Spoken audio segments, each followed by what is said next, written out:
Alright, well, I know I said I was done with clones, but I genuinely, I can't. I'm just gonna finish the lowers I have, I guess, and we'll go from there. So, this is where I'm at so far with clone stuff. I'm gonna be working on one more 20 inch here soon, but that's for the future.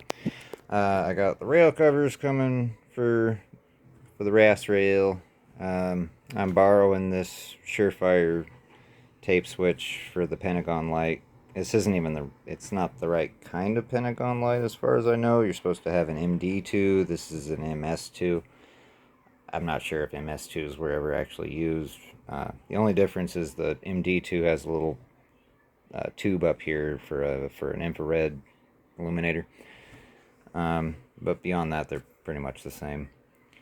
Uh, so when I got my first AR-15 in 2010, it actually came with this on it. This exact, not this one Seymour, but it came with this exact kind of Seymour railway red dot on it, which I thought it was terrible at the time. I replaced it with something that was so much worse.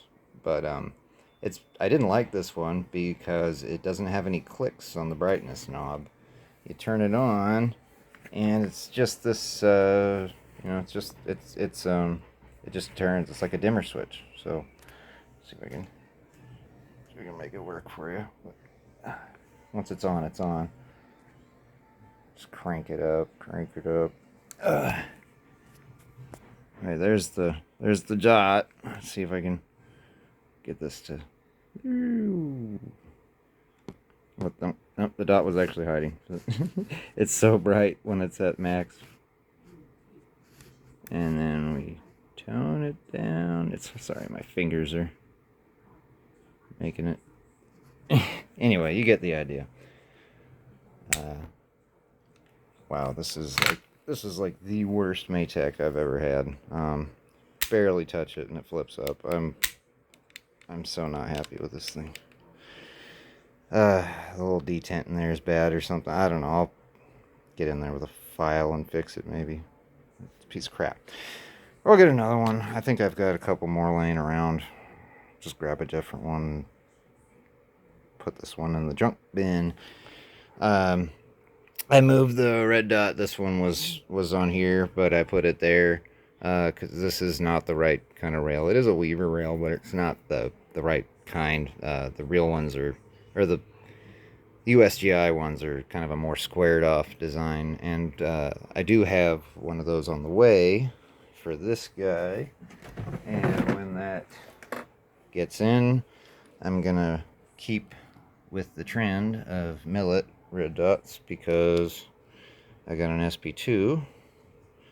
It's just 30 millimeter version, but yeah, I like these a lot. They're good red dots. I've never had an issue with them.